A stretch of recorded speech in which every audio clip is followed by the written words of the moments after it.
हर इंसान चाहता है कि उसके घर में एसी हो, वॉशिंग मशीन हो, रेफ्रिजरेटर हो, तमाम वो चीज़ें हों जो उसके काम आ सकें। अब जाहिर सी बात है कि जब आपके घर में एप्लायंस बढ़ेंगे, मीन्स आप वॉशिंग मशीन का इस्तेमाल करेंगे, रेफ्रिजरेटर का इस्तेमाल करेंगे, एसी का इस्तेमाल करेंगे, सारे एप्लायंस जैसे जैसे आपके घर में बढ़ते रहेंगे तो जाहिर सी बात है कि आपके घर के जो बिजली का ख़र्च है वो भी बढ़ता रहेगा। अब फ्रेंड्स, हर इंसान जैसे मान लिए उसको वॉशिंग मशीन चाहिए या रेफ्रिजरेटर चाहिए, जो भी चीज़, जो भी प्रोडक्ट उसको चाहिए, उसने किसी तरह भी फाइनेंस करके या किसी तरह भी उस अप्लायंस को ले लिया। अब सबसे बड़ा जो सवाल आता है और जो सबसे बड़ा दिमागी टेंशन होती है वो ये होती है कि हमारे घर में अब वॉशिंग मशीन आ गई है, हमारे घर में रेफ्रिजरेटर आ गया है, हमने एसी तो ले लिया है, लेकिन अब हमारे बिजली का जो ख़र्च है वो भी हमारे घर का बढ़ने वाला। अब सबसे बड़ा सवाल ये होता है कि हम अपने बिजली का जो ख़र्च बढ़ेगा उसको कैसे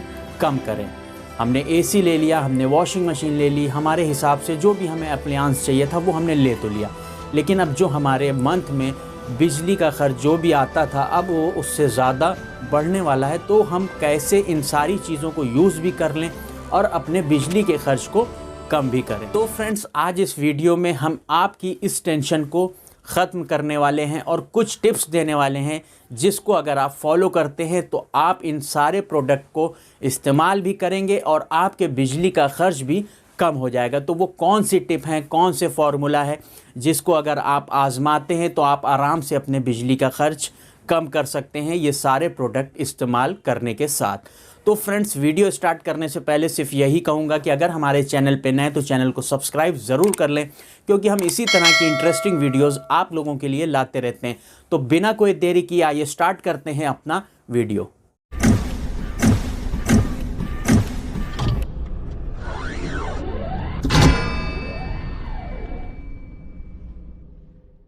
हेलो फ्रेंड्स, मैं मसूद मेहंदी रिजवी, आपका दोस्त, आज फिर हाजिर हूँ आपके अपने यूट्यूब चैनल टीएम टेक पे। तो फ्रेंड्स, सबसे बड़ा जो सवाल होता है अगर हम अपने घर के लिए कोई भी अप्लायंस ख़रीदते हैं, हमारे घर में धीरे धीरे अप्लायंस बढ़ते हैं, तो सबसे बड़ी जो टेंशन होती है और सबसे बड़ा जो सवाल होता है कि अगर हमने अपने घर के लिए एक वॉशिंग मशीन अब ले ली है तो अब हमारे बिजली का ख़र्च जो है वो भी बढ़ने वाला है।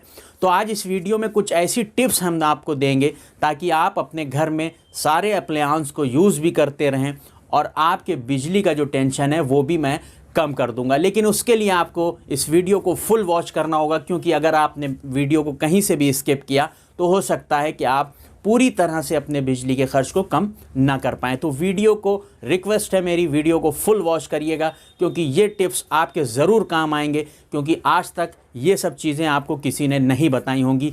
जो बातें मैं आपको बताऊंगा सारी बातों को मैंने पहले प्रैक्टिकली किया है, फिर आप तक लेके आया हूँ। आप ये सोच रहे हैं कि एक इलेक्ट्रॉनिक आइटम जो कि इलेक्ट्रिसिटी से चलता है उसको हम यूज़ भी करें और बिजली का ख़र्च भी कम कर लें, तो ऐसा कैसे पॉसिबल है? बिल्कुल पॉसिबल है। अगर आप इस वीडियो को देखेंगे और जो हम टिप्स आपको देंगे अगर उसको आप फॉलो करते हैं तो ज़रूर कम होगा, 101% कम होगा, लेकिन आपको इन सारी टिप्स को फॉलो करना पड़ेगा। फॉर एग्ज़ाम्पल, हम अपने घर में एक रेफ्रिजरेटर को चला रहे हैं, यूज़ कर रहे हैं।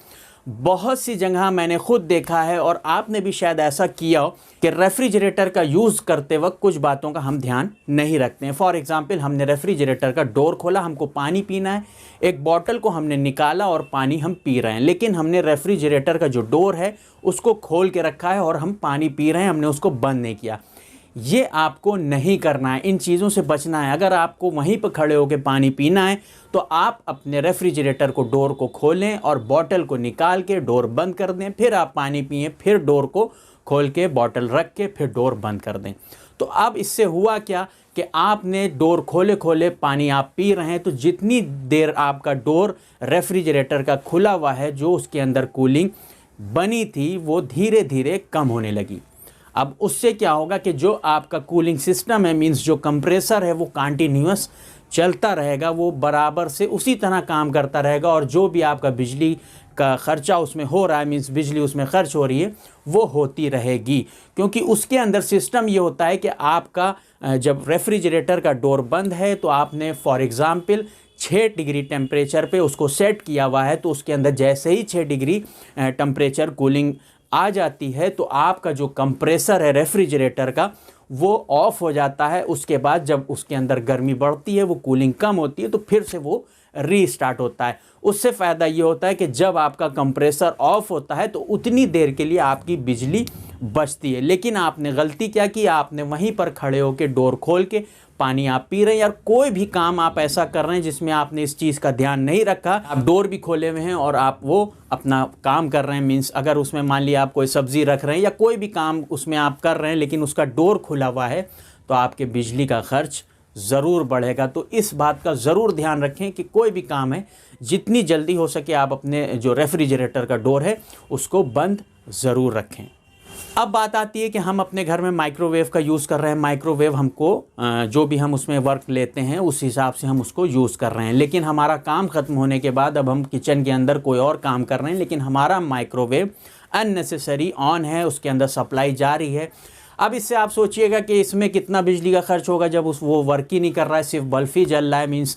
लेकिन फ्रेंड्स, अगर आप 2 वाट भी जोड़ते हैं, मीन्स 2 वाट भी अगर उसमें बिजली जा रही है, खर्च हो रही है, तो थोड़ा थोड़ा करके आप, जाहिर सी बात है, आप समझते होंगे कि बूंद बूंद समंदर बनता है। तो जो भी है, अगर आपका उसका वर्क ख़त्म हो गया है तो वहाँ से जो आपका मेन पावर स्विच है उसको ज़रूर बंद कर दें अगर आपको माइक्रोवेव का यूज़ नहीं करना है। बहुत से लोग ये गलतियां करते हैं कि माइक्रोवेव में काम करने के बाद भी उसको एज इट इज़ ऐसे ही चलने देते हैं। उसके अंदर फ़ैन चल रहा है, उसके अंदर बल्ब चल रहा है, जो भी सप्लाई आ रही है थोड़ी बहुत उसमें आपकी बिजली खर्च हो रही है। तो इस बात का ज़रूर ध्यान रखें कि अगर आपका माइक्रोवेव का काम ख़त्म हो गया है तो आप उसको वहाँ से स्विच ऑफ कर दें। अब बात आती है, हमारे घर में गीज़र भी है, वो भी हमारी बिजली से ही चलता है। अब हमें जब उसके साथ वर्क लेना है, मीन्स नहाना है, तो हमने उसको गीज़र को ऑन किया, हमारा पानी गर्म हो गया, हम नहा लिया। अब हमारा गीज़र का कोई वर्क नहीं है, लेकिन हमने उसके स्विच को ऑफ़ नहीं किया, एज इट इज़ वैसे ही छोड़ दिया, और वो दिन भर चाहे जितनी देर भी उसके अंदर करंट सप्लाई चलती रही, और जो भी उसके अंदर 5 से 6 वाट, 7 वाट, 10 वाट, 20 वाट, 50 वाट,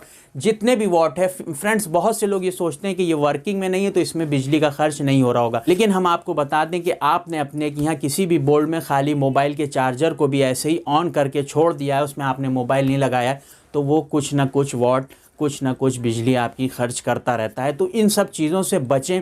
इसी तरह आप अपने घर के एप्लायंस को सही से इस्तेमाल करके अपनी जो भी बिजली का खर्च आपका बढ़ा हुआ है उसको आप बचा सकते हैं।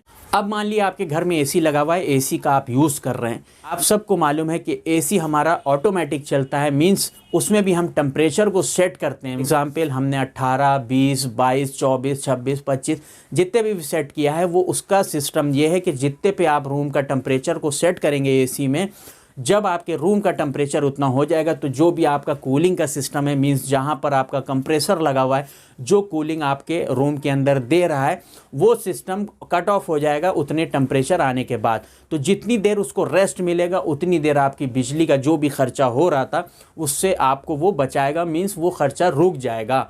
लेकिन बहुत से लोग करते क्या है कि आपके रूम एसी लगा हुआ है और आप आराम से बैठे हुए हैं, डोर भी खुला हुआ है, लोग बार बार आ रहे हैं, जा रहे हैं। इन सब चीज़ों से होगा क्या कि जो भी आपने टेम्परेचर पे सेट किया हुआ है, कूलिंग उसके अंदर उतनी जल्दी मेंटेन नहीं होगी। जब कूलिंग मेंटेन नहीं होगी, वो कंटिन्यू चलता रहेगा, और जब वो कंटिन्यू चलता रहेगा तो जाहिर सी बात है कि आपके जो भी बिजली का खर्च हो रहा है वो उसके साथ साथ वो भी बढ़ता रहेगा। तो छोटी छोटी चीज़ें, इन चीज़ों को अगर हम ध्यान में रखें तो बहुत ही आराम से इन सारे अप्लायंस का हम यूज़ भी करते रहेंगे और हम अपने बिजली के खर्च को भी कम कर सकते। तो फ्रेंड्स, उम्मीद करता हूँ ये वीडियो आपके काम आएगा और ये वीडियो से आप काफ़ी अपने बिजली का जो खर्च है उसको कम कर सकेंगे। अगर आपको ये वीडियो पसंद आया हो तो प्लीज़ एक लाइक ज़रूर करेंगे, और हमारे चैनल पे अगर नए तो चैनल को सब्सक्राइब ज़रूर कर लें, क्योंकि हम इसी तरह की इंटरेस्टिंग वीडियोज़ आप लोगों के लिए लाते रहते हैं। फिर मिलेंगे किसी नए टॉपिक के साथ, तब तक अपना और अपनों का ख्याल रखिएगा।